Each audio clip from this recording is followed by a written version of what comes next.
갈라디아서 5장 22절로 23절 말씀 함께 봉독하도록 하겠습니다. 시작.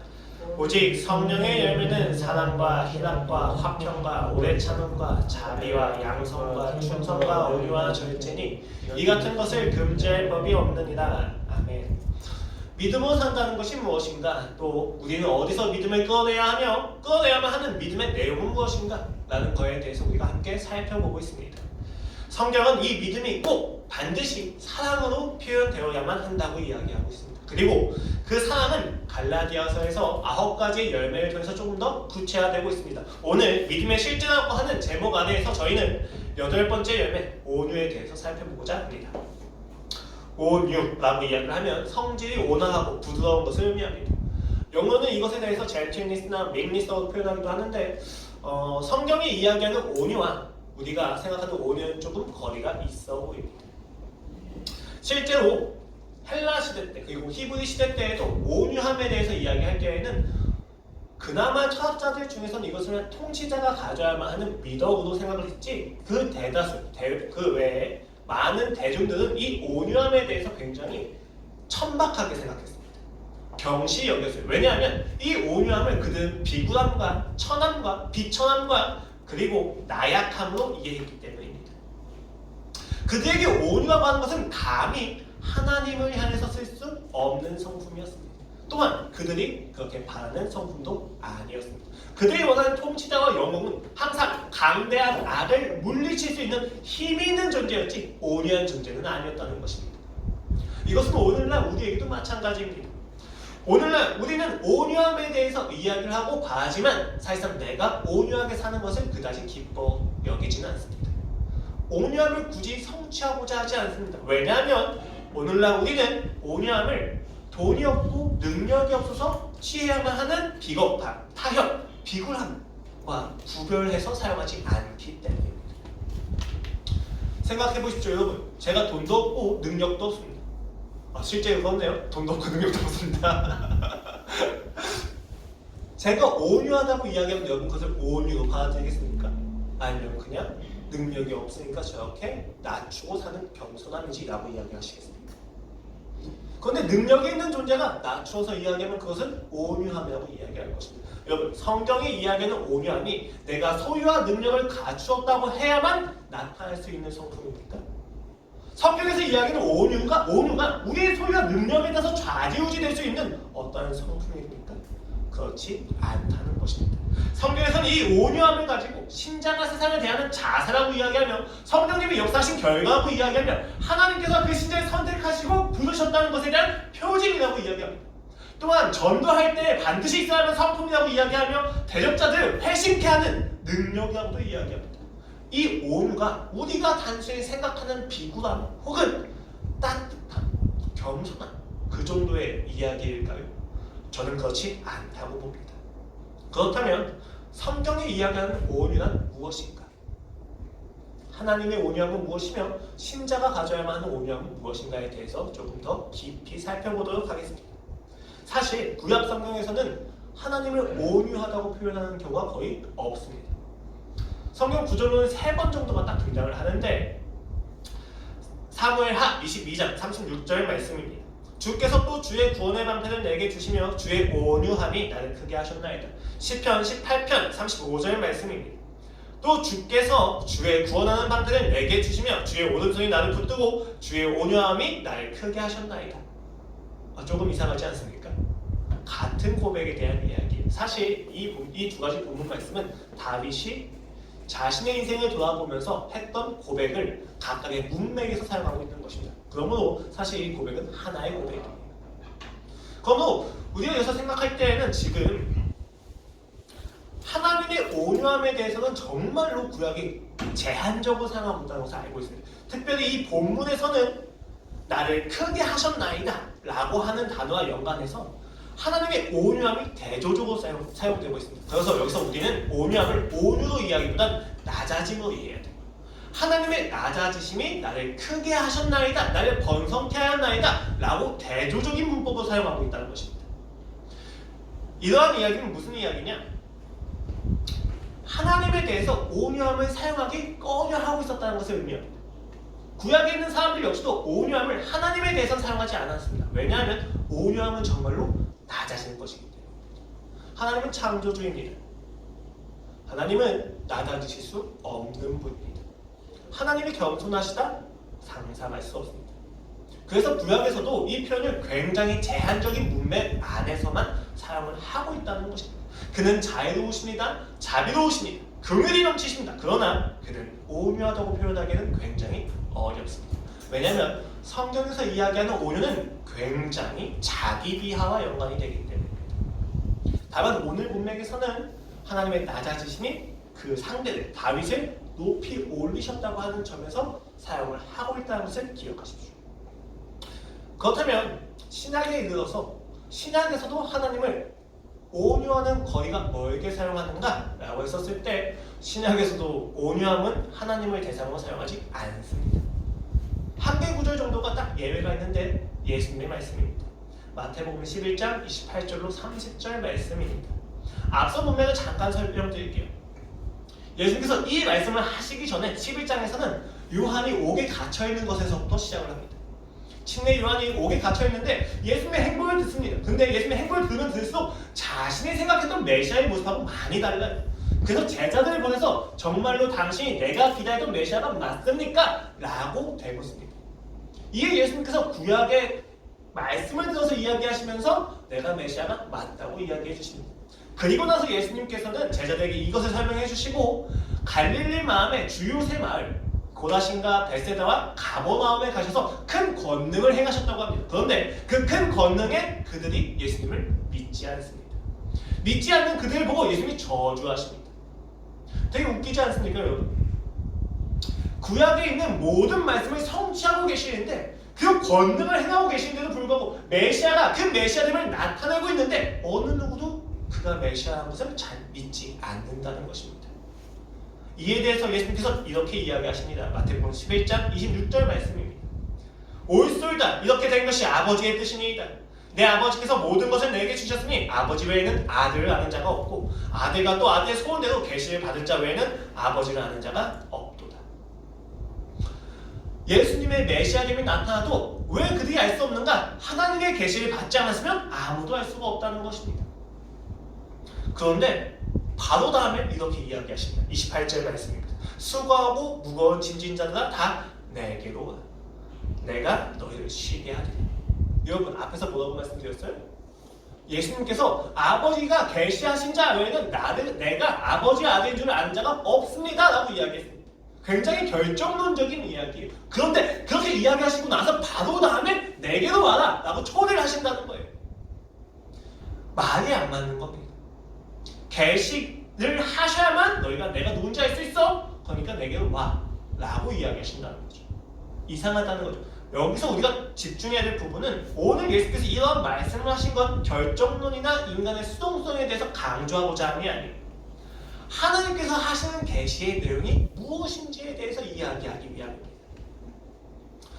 계시 받은 자만 내가 하나님의 아들인 줄 알 수 있단다. 그리고 내가 바로 그 계시단다. 그러면 너희는 내게로 와서 배워서 계시가 무엇인지를 알아서 나를 하나님의 아들이라고 인정해야 된다.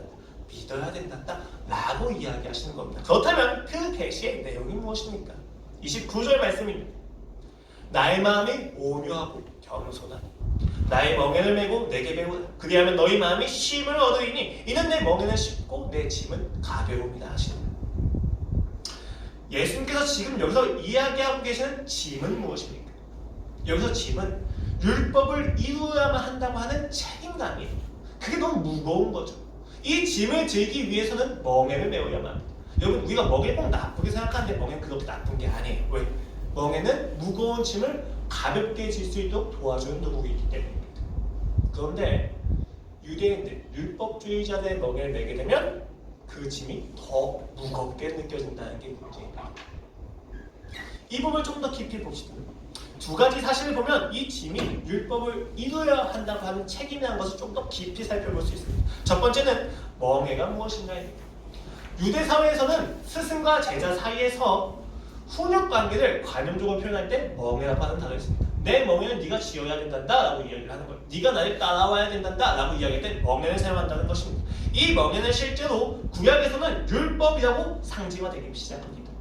예레미야서에서는 그 멍에를 가지고 너희가 내 멍에를 지고 있구나 라고 이야기를 하고 있어요. 두 번째는 마태복음이 유대인 그리스도인들의 대상으로 썼다는 점에서 예수님의 참된 왕이라는 것을 알려주고 있다는 것입니다. 그 예수님의 참된 왕이라는 것을 이야기하기 위해서 마태는 예수님이 새로운 율법의 해석자라는 것을 이야기하고 있어요. 너희가 지금까지 지키고 있는 율법은 잘못 지키고 있던 거야. 진짜로 율법을 지킨다는 것은 이런 거란다 라는 것을 이야기하고 있다는 것입니다. 이 두 가지 점을 우리가 고려하면 오늘 예수께서 초대하시고 계시는 분들은 누굽니까? 율법주의의 멍에에 눌려서 율법의 본질을 이해하지 못하는 자들입니다. 그들이 짐이 무겁다고 이야기하시는 겁니다. 그들에게 예수님 이야기하시는 건 간단합니다. 내 멍에는 가볍게 한다. 내가 너에게 지는 짐은 굉장히 가볍다. 야, 너희가 진짜 지금까지 율법을 완전 잘못 지고 있었던 거야. 사실 율법은 그렇게 지는 게 아니란다 라고 이야기하시는 겁니다. 그렇다면 여기서 우리는 질문할 수 있습니다. 예수님의 멍에가 더 가볍게 짐을 질 수 있게 해준다고 하는 것에 대한 근거는 무엇입니까? 바리새인이 이야기하는 멍에야, 예수님이 이야기하는 멍에야 무슨 차이가 있으며 예수님의 멍에가 바르다는 것, 진리라는 것을 무엇을 가지고 이야기할 수 있습니까? 이에 대해서 예수님이 이야기하신 근거가 29절 말씀입니다. 나는 마음이 온유하고 겸손하니.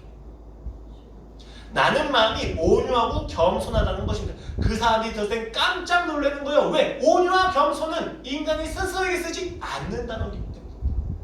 그들은 온유와 겸손을 굉장히 경박하게 여겼어요. 천시했어요. 낮아지고 굉장히 비천하고 이야기했어요. 그런데 예수님은 자신의 마음이 온유하고 겸손하다고 이야기하십니다.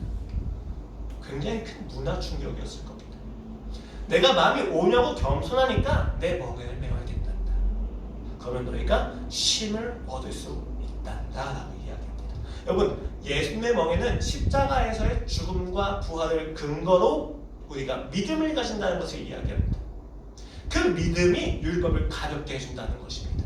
이 믿음이라고 하는 멍에를 지기 위해서는 반드시 선행되어야 되는 것이 십자가 사건입니다. 그런데 여러분, 여기서 중요한 것은 예수님께서 온유와 겸손을 이야기하실 때에는 내 멍에 자체가 온유하고 겸손하다가 아니에요. 이 멍에를 지는 내가 겸손하고 온유하단다라고 이야기하고 있다는 것입니다.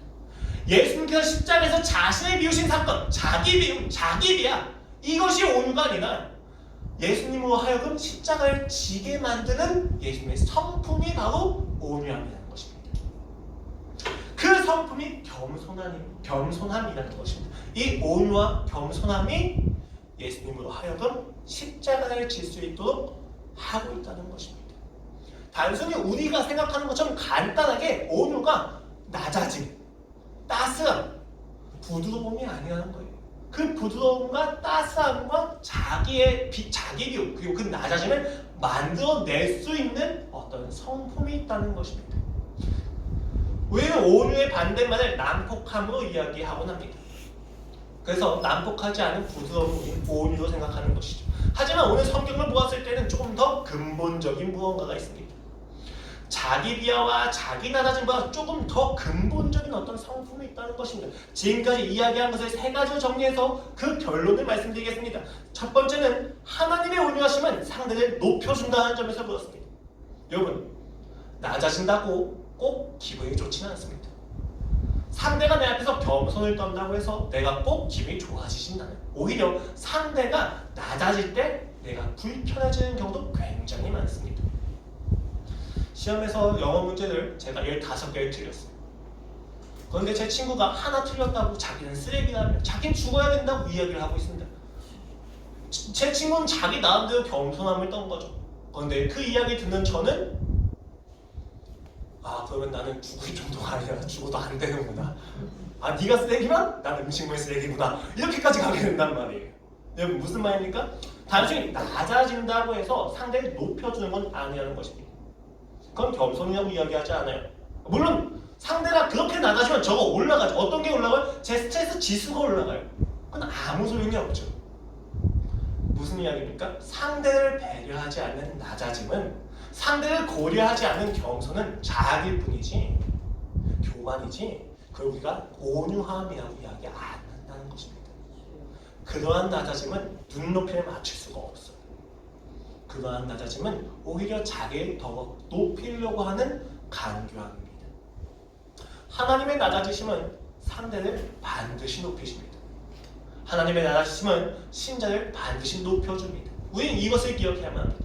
오늘 성경이 이야기하는 온유라는 것은 단순한 자기 비하가 아닙니다. 두 번째입니다. 오늘 예수님은 그 온유를 이야기하실 때 율법을 가볍게 지는 방법의 근거로서 이야기하십니다. 여러분, 당시에 바리새인과 율법주의자들 율법을 어떻게 지켰습니까? 왜 지켰습니까? 이 율법을 지키지 않은 결과로 우리가 심판을 당했구나 라고 하는 인식에서 율법에 집착을 하기 시작한 겁니다. 율법을 지키지 않으면 앞으로도 우리의 인생은 심판이 가득할 것에 대한 두려움이 그대로 율법을 지키게 만들었다는 것입니다. 무거운 짐이 되었습니다. 그리고 율법을 지키는 것은 그들에게 사랑이 아니라 살기 위한 수단이 되었습니다. 예수님이 그것을 이야기한 겁니다. 야, 율법은 너희가 살기 위해서가 아니라 사랑을 위함이란다. 이 율법을 바르게 지켜야 너희가 진짜 행복할 수 있단다. 율법을 이상한 그 목적에서 벗어나게 지고 있으니까 무겁다는 거예요. 그러니까 내게로 와라, 내게 배워라 라고 이야기하시는 겁니다. 세 번째입니다. 예수님의 온유하심은 십자가 사역을 감당하게 하시는 원동력이었습니다. 여러분, 십자가 사역은 무력이 아니었어요. 가마력이었지. 예수 그리스도의 사역과 통치는 난폭함이 아니었습니다. 따스함이었습니다. 그것을 만들어낸 근본 원동력이 그의 온유함이었다는 것입니다. 근본적으로 정리할 수 있는 온유하심은 사랑입니다. 조금 더 구체적으로 그 사랑의 진정성을 정확하게 전달하고 정확하게 영향을 끼치는 방법을 아는 것, 그것을 아는 것이 바로 온유함입니다. 여러분, 하나님은 겸손하실 수가 없어요. 온유하실 수가 없어요. 낮아지실 수가 없어요. 창조주이기 때문입니다. 그럼에도 불구하고 그가 낮아지신다고 이야기한다면 그 낮아지심에는 목적이 있습니다. 무언가 이 낮아짐을 통해서 보여주고자 하시는 게 있다는 거예요. 폭력과 악죄와 심판으로 오는 상대로 하여금, 신자로 하여금, 피조물로 하여금 진정한 자발성과 진정성을 끊어낼 수 없다는 것을 그가 알고 계시다는 거예요. 낮아지심을 통해서 눈높이를 맞추어야만 그들이 자신의 사랑을 깨달을 수 있다는 것을 그가 아셨다는 것입니다. 온유한 사랑을 전달할 때 상대가 받는 사랑의 언어에 맞게 주기 위해서 눈높이를 맞추는 것입니다. 하나님은 그 온유를 정확히 알고 계셨습니다. 우리가 하나님의 사랑을 받기 위해서 얼마나 자신이 낮아져야 되는지를 정확히 알고 계셨습니다. 그래서 때때로 그는 그냥 낮아지기만 하신 게 아니라 높아지기도 하는 거예요. 그러나 낮아지시든 높아지시든 중요한 건 우리가 그 사랑을 받아들일 수 있는 언어에 맞추었다는 것입니다. 하나님은 우리가 가진 사랑의 언어에 굉장히 큰 관심을 가지고 계셨어요. 내가 이해할 수 있는 언어로 그는 내게 말씀해 주셨던 것입니다. 온유함이란 그 눈맞춤입니다. 눈높이를 맞추는 것입니다. 그러니까 따스해지고 난폭해지지가 않는 거고 겸손해지는 겁니다. 그래서 바울은 이렇게 이야기합니다. 고린도후서 10장 1절 말씀입니다. 너희를 대면하면 유순하고 떠나 있으면 너희에 대하여 담대한다. 바울은 이제 그리스도의 온유와 관용으로 친히 너희를 권하고, 이 부분을 우리가 잘 모르는데 무슨 이야기냐면 대면하고 있으면 유순하고 떠나 있으면 담대하다. 당시에 바울을 향해서 비난자들이 비판하는 내용이었습니다. 바울이 우리를 진짜 만나서 이야기하면 굉장히 우유부단하게 이야기하고 떠나서 편지했을 때 굉장히 엄격하게 이야기하는데 이중인격 아니냐? 이상하지 않느냐? 라고 비판을 하고 있던 것입니다. 그걸 바울이 알고 있었기 때문에 이렇게 이야기하고, 대면하면 유순하고 떠나 있으면 담대한다 바울은 하면서 이렇게 이야기합니다. 이제 너희가 날 오해하고 있구나. 이제 그리스도의 온유와 관용으로 친히 너희를 권하고, 야, 너희가 내가 상황에 따라서 바뀐다고 이야기하는데 그래, 맞아. 상황에 따라서 나는 바뀐 게 맞아. 왜냐하면 온유와 관용이 있기 때문이다. 내가 너희한테 진짜 전하고 싶은 이 메시지를 전하기 위해서 너희의 눈높이에 맞춰줘야 되기 때문에 앞에서는 내가 유순할 때도 있었고 떠나서는 담대한 적도 있었단다. 이것을 너희가 비겁함이라고 이야기하고 이중적이라고 이야기할 수 있으나 이것은 온유함이었단다. 이것은 그리스도의 온유함이었단다. 너희에게 정확히 전달되게 하기 위해서 내가 바뀌는 것이었단다. 그래서 이 온유함을 관용이라고 하는 단어와 같이 씁니다. 여기 관용이라고 하는 단어는 법적인 심판을 받아야 되는 사람에게 베푸는 마음입니다. 이 관용과 온유를 같이 썼다는 이야기는 무슨 이야기냐? 온유의 본질과 중심은 법이 아니라 관계에 있다는 것입니다. 온유는 방법이 아닙니다. 온유는 그 방법을 결론으로 도출해내는 성품입니다. 이 성품은 하나님과 나 그리고 이웃과 이웃의 관계 속에서 그 관계를 중심으로 내가 주고자 하는 사랑을 정확히 전달해주기 위한 노력이었습니다. 그것은 하나님의 입장에서 완벽한 낮아짐이었습니다. 왜? 낮아지셔야 우리가 알아들을 수 있기 때문에. 그래서 우리는 이것을 온유함이라고 이야기합니다. 심지어 역시도 그 하나님의 온유함을 맛보게 되면 온유함을 행하게 됩니다. 그러나 심지어는 하나님이 아니기 때문에 정확한 방법을 알지 못하기 때문에 그것을 위해서 애쓰고 노력하는 과정이 필요합니다. 그런데 굉장히 재밌는 것은 성경에서 신자의 온유함을 이야기할 때는 크게 두 가지 방향으로 이야기합니다. 첫 번째는 온유한 자를 기뻐하시는 하나님, 그리고 온유한 자에게 복을 주시는 하나님입니다. 그리고 두 번째는 이웃과의 관계 속에서 온유함을 권면하시는 사도들입니다. 하나씩 살펴보도록 하겠습니다. 첫 번째입니다. 먼저 말씀을 보면 조금 더 이해하기 쉬울 것 같습니다. 마태복음 5장 5절 말씀입니다. 온유한 자는 복이 있나니 그들이 땅을 기업으로 받을 것이며. 온유함과 땅이 무슨 상관입니까? 요새 부동산 정책에 대해서 굉장히 많은 이야기가 있는데 이런 생각을 해봤습니다. 정부에서 마태복음 5장 5절을 근거로 온유하면 땅을 주겠다라고 선포를 하면 한국 땅에서는 어느 누구도 다투지 않을 겁니다. 왜? 땅을 얻어야 되니까요. 여러분 근데 좀 이상하지 않습니까? 이 말씀을 보면 좀 이상해요. 왜? 온유함과 땅이 무슨 상관이냐는 거예요. 말이 안 되잖아요. 내가 온유해 준데 땅을 준다고요? 그럼 평생 온유하게 살지. 안 그렇습니까? 근데 이스라엘 백성에게 이 온유함과 땅은 굉장히 밀접한 관계가 있습니다. 구약을 보면 가난한 자에 대해서 반복해서 이야기합니다. 그런데 여러분 사실 일반적으로 이스라엘 사회에서는 가난한 자가 발생할 수 없어요. 왜? 구약에서 이야기하는 가난한 자는 땅이 없는 자예요. 토지가 없는 자예요. 그런데 사실 구약에서는 땅이 없어진다는 것 자체가 말이 안 돼요. 희년이 있기 때문에 반드시 돌아온단 말이에요. 그럼에도 불구하고 땅이 없다? 무슨 이야기입니까? 불법적인 수단과 부당한 억압으로 인해서 수탈당했다는 것을 이야기합니다. 왜 그토록 구약에서 가난한 자를 귀하게 여기는가? 피해자이기 때문입니다.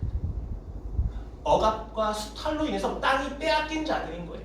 그런데 이런 자들을 가지고 우리가 아나와라고 이야기했는데 이 아나와가 아까 하나님의 온유함을 이야기했던 것과 동일한 단어입니다.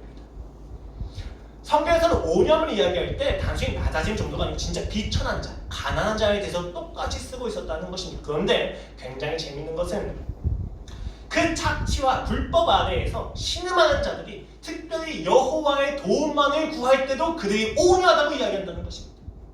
가난하다 정도가 아니라 그 가난함 속에 있는 자들이 그 불법과 수탈 속에서 불법적인 행위로 인하여서 자신의 모든 것을 빼앗긴 자들이 그 상황 안에서 하나님만을 바라봤을 때, 하나님의 도움만을 받았을 때 그 도움을 바라는 성품마저도 온유함이라고 이야기한다는 것입니다. 그렇게 온유한 자들에게는 하나님이 반드시 심판하시며 위로하시며 기뻐하십니다. 시편 37편 말씀을 잠깐 보겠습니다. 9절 말씀입니다. 진실로 악을 행하는 자들은 끊어질 것이다. 여호와를 소망하는 자들은 땅을 차지하리로다. 땅을 차지하는 사람은 여호와를 소망하는 사람입니다. 10절 말씀입니다. 잠시 후에는 악인이 없어지니 네가 그것을 자세히 살필 자도 없으리로다. 그러나 온유한 자들은 땅을 차지하며 풍성한 화평으로 즐거워하리로다. 여호와를 소망하는 자들은 땅을 차지합니다. 그리고 온유한 자들도 땅을 차지하게 됩니다. 지금 이것을 병행구조로 사용하면서 온유함의 본질이 무엇이냐? 그 수탈과 부당함 속에서 하나님만을 바라는 자들, 하나님을 소망으로 하는 자들을 온유하다고 이야기하고 있다는 것입니다. 단순한 낮아짐이 아니에요. 내 수단과 방법을 포기하고 하나님만이 나에게 이 구원을 허락해 주실 수 있다는 것입니다. 이스라엘 백성에게 땅이 없다는 것은 구원에서 박탈당했다는 것입니다. 그런데 그 구원을 회복시키는 이가 하나님이라는 것을 믿어야 한다는 것입니다. 이것이 온유한 자를 기뻐하시는 이유입니다. 이것이 온유한 자가 복을 받는 이유입니다. 사실 마태복음을 조금 더 자세히 해석을 하면 온유한 자가 복이 있는 게 아니라 복이 있기 때문에 그들이 온유해졌다는 것을 의미합니다. 하나님만을 바라볼 수밖에 없는 처지에 가 있게 됐다는 거예요. 하나님만이 내 인생의 해결책으로서 여길 수밖에 없게 되었다는 것입니다. 그게 바로 온유함입니다. 그 온유함이 이웃과의 관계 속에서 어떻게 나타나느냐? 갈라디아서 6장 1절 말씀을 보시겠습니다. 형제들아, 사람이 만일 무슨 범죄한 일이 드러나거든 신령한 너희는 온유한 심령으로 그러한 자를 바로잡고 너 자신을 살펴보아 너도 시험을 받을까 두려워하라. 5장에서 육체와 성령을 끊임없이 비교한 후에 6장에서는 이제 실제적인 권면을 시작하는 그 첫 번째가 범죄한 자가 범죄가 드러났을 때 그들을 바로잡아라 이야기합니다. 여러분, 여기서 재밌는 것은 용서해라가 아니에요. 바로잡으라고 이야기하고 있습니다. 근데 어떤 마음으로 바로잡습니까? 온유한 심령으로 바로잡아야 된다 이야기하고 있습니다. 왜 굳이 온유한 심령이 필요하겠습니까? 왜 굳이 온유한 심령으로 바로잡으라고 이야기하는 것입니까? 여기 바로잡으라고 얘기하는 것을 원어적으로 좀 풀면 완벽하게 하나님 나라의 일을 하기 위해서 준비시켜라는 이야기입니다. 깨끗하게 정결하게 하라는 이야기입니다. 회복시키라는 이야기입니다. 근데 그것을 온유한 심령으로 해야 된다는 거예요. 온유한 심령을 하지 못하면 어떻게 된다는 거예요? 시험을 받을까 두려워하라 라고 이야기하는 이유가 이것입니다. 온유한 심령을 하지 않으면 시험을 받게 된다는 것입니다. 여기서 이야기하는 온유한 심령은 무엇입니까? 여러분, 용서한다고 그가 바로잡습니까? 혼낸다고 그가 바로잡을 수 있습니까? 그렇지 않습니다. 어떻게 해야만 그가 바로잡을 수 있습니까? 십자가의 사랑에 감화받아야만 그것이 가능합니다. 그 십자가의 사랑을 전하기 위해서는 때로 혼내기도 하고 용서하기도 하고 때로는 달래기도 한다는 것입니다. 중요한 건 십자가의 사랑에 감화되지 않으면 그는 결코 바로잡아질 수가 없다는 것을 알고 있으라는 것입니다. 이것은 매우 중요합니다. 왜 그렇습니까? 신자의 온유함이란 그 모든 문제 해결 방식에서 하나님이 없으면 불가능하다는 것을 아는 마음이기 때문입니다. 이것을 모르게 되면 흔들려요. 시험을 받아요. 왜? 옳음을 주장했는데 관철되지가 않잖아요. 옳음을 주장했는데 관철되지가 않으면 두 가지 중에 하나입니다. 내가 옳음을 잘못 선택했구나. 그가 잘못되었구나. 시험을 받을 수밖에 없어요. 그러나 여러분, 교회 안에서는 모두가 잘못되었습니다. 옳은 자가 없어요. 옳음은 하나님께만 있습니다. 이것을 이해하지 못하면 우리는 시험받게 됩니다. 그러므로 이웃과의 관계 속에서의 온유함은 무엇인가? 나의 진정성을 신앙으로 만드시는 게 하나님이라는 것을 아는 마음입니다. 나의 타협마저도 그 타협을 선하게 하시는 분이 하나님이라는 것을 안다는 것입니다. 내가 하는 모든 노력과 헌신과 성품과 감정과 노력들은 하나님이 없으면 결코 효과가 있을 수 없다는 것을 아는 마음이 우리의 온유함입니다. 이것을 모르는 것에 대해서 구약에서는 목이 고든 백성이라고 이야기합니다. 스스로 하는 노력과 진정성을 가지고 오늘 우리가 당면하고 있는 문제들을 해결할 수 있다고 보는 것입니다. 그런 것은 불가능합니다. 하나님의 도우심이 없으면 아무리 내가 잘난 마음과 노력과 헌신과 진정성을 쏟는다 할지라도 그것은 죽음밖에는 도해내지 않습니다. 오늘 우리가 기억해야만 하는 것은 바로 이것입니다. 내가 하는 모든 행위와 생각과 감정에는 하나님의 붙드심이 있어야만 한다는 것입니다. 그 붙드심이 없으면 우리는 성공할 수 없습니다. 우리는 하나님을 알 수가 없습니다. 우리는 행복할 수 없습니다. 우리는 옳음을 주장할 수는 있지만 살아낼 수가 없다는 것입니다. 온유함이란 이렇게 하나님의 붙잡으심을 소망하는 마음입니다. 내 진정성과 선한 의도 필요가 없습니다. 하나님이 붙잡지 않으시면 소용이 없다는 것입니다. 온유함이란 무엇입니까? 성경에서 온유함이란 비천함과 낮아짐을 의미합니다. 그렇기 때문에 하나님의 대상으로 자주 사용되지가 않습니다. 그럼에도 하나님과 예수님의 온유함으로 사용이 되어질 때에는 단순히 낮아짐이 아니라 그 낮아짐을 통해서 상대를 높여주고 율법을 새롭게 해석하며 십자가를 지게 하시는 어떤 원동력으로 사용되어진다. 이것은 곧 사랑이라고 하는 진심을 정확히 전달할 수 있는 방법을 알고 행하는 하나님의 마음입니다. 이 하나님의 온유하심을 우리가 받아들일 때, 그의 눈높이를 맞춰주는 그 사랑을 우리가 받아들일 때 신자는 모든 상황 속에서 그 모든 상황의 아픔이 하나님께로부터 왔다는 것을 알고 그리고 그 하나님만이 해결책이라는 것을 믿는 마음을 가지게 됩니다. 그리고 이것이 이웃과의 관계에서 나타날 때는 유일하게 하나님의 십자가, 그리스도의 십자가만이 이 모든 것을, 그리고 그 이웃을 하나님께로 바로잡을 수 있는 수단으로 여기게 됩니다. 그래서 대적자들도 회심하게 하는 능력이 생기는 겁니다. 단순히 낮아지는 게 아니에요. 여러분의 삶에서 그냥 낮아지지 마십시오. 여러분이 낮아질 때 반드시 열매가 있어야만 해요. 낮아지는 것이 온유함이 아닙니다. 무엇을 위해서 낮아지시겠습니까? 무엇을 위해서 침묵하시겠습니까? 무엇을 위해서 오해를 감수하시겠습니까? 하나님이 하신다는 소망입니다. 지금 이 모든 상황이 하나님이 하셨다고 하는 것에 대한 확신입니다. 그 안에서 우리는 온유함을 배웁니다. 자연스럽게 낮아지는 거죠. 왜? 내가 할 수 있는 게 없어요. 내가 하는 것이 할 수 있는 건 있어요. 근데 내가 할 수 있는 이 모든 것이 그러한 열매와 내 본래 의도를 그대로 이룬다고는 생각할 수가 없다는 것입니다. 하나님이 붙잡지 않으시면 소망이 없습니다. 하나님이 붙잡지 않으시면 나의 아무리 선한 의도도 쓰레기가 됩니다. 이것을 직면하셔야만 합니다. 그의 은혜가 없이는 우리는 어느 것도 이룰 수가 없습니다. 보통 우리가 당하는 모든 고난은 무엇이냐? 내 진정성을 부정하시는 하나님입니다. 나는 너의 진정성으로 움직이지 않는단다. 하나님이 나와 전쟁을 벌이고 계십니다. 이 진정성을 포기할 때 신앙이 시작됩니다. 그 진정성이 무너질 때 하나님의 진정성이 시작되는 것입니다. 그것을 소망하시는 마음이 온유함입니다. 이 온유함이 없다면 여러분의 상황은 거짓말입니다. 여러분의 상황은 여러분을 더 괴롭힐 거예요. 내가 이토록 사랑했는데 이거밖에 안 줘. 내가 이토록 사랑했는데 이 정도밖에 열매가 맺히지 않아? 라고 상대를 끊임없이 죄책감에 시달리게 할 것입니다. 사랑하는 명분 안에서 얼마나 많은 폭력이 있어 왔습니까? 온유함이 있어야만 합니다. 내가 사랑을 줘도 열매 맺으시는 이는 하나님이시니 주여 나는 내가 할 일을 하겠습니다. 대신 내게 하나님을 주십시오. 하나님이 필요합니다. 나를 붙잡아 주십시오. 여러분 그 붙잡으심 속에서는 나의 죄마저도 선하게 됩니다. 그 하나님을 더욱더 갈망하시기 바랍니다. 그래서 성경에서는 이 온유를 오래 참음과 자비와 굉장히 많이 연관시켜서 이야기합니다. 자비는 뭐였죠? 상대를 소중히 여기는 마음이라고 이야기되었습니다.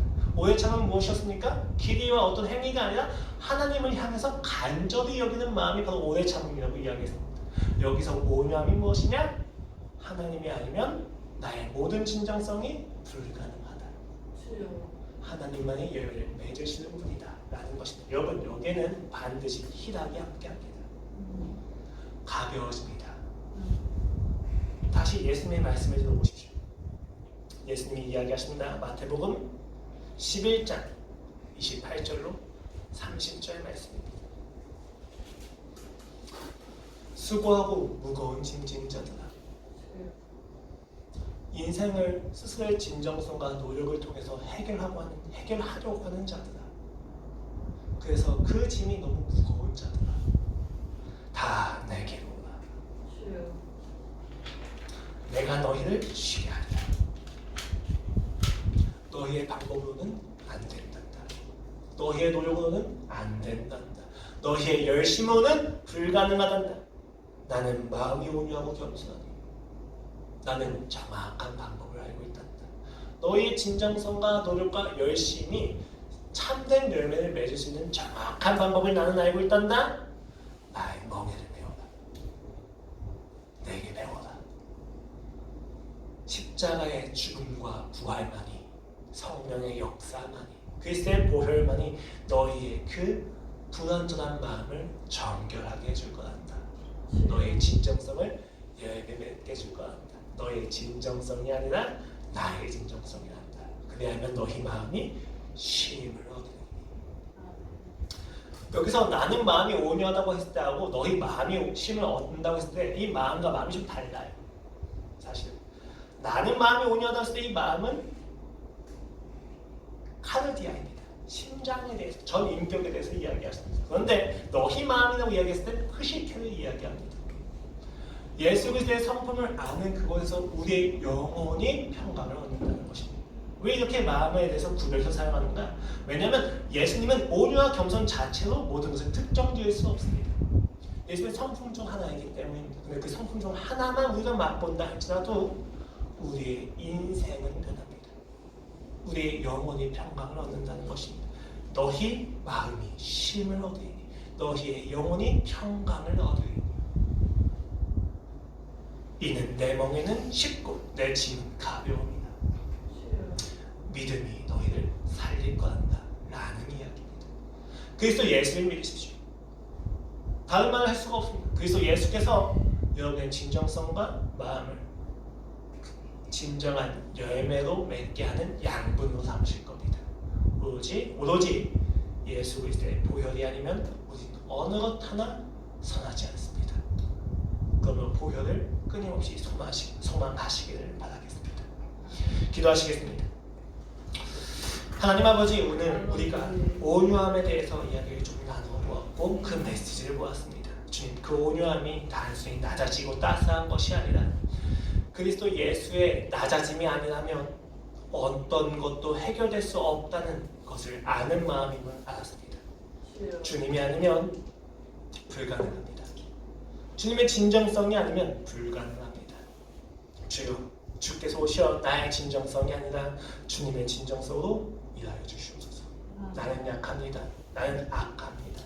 그러나 주님은 강하십니다. 그리고 주님은 선하십니다. 그 선하신 하나님께 내가 붙들려 있게 하여 주시옵소서. 나의 진정성과 나의 약함과 나의 악함마저도 주여 붙잡으사 오늘 이 삶 속에서 주님의 역사를 보여주시옵소서. 감사하며 예수 그리스도의 이름으로 기도드렸습니다. 아멘.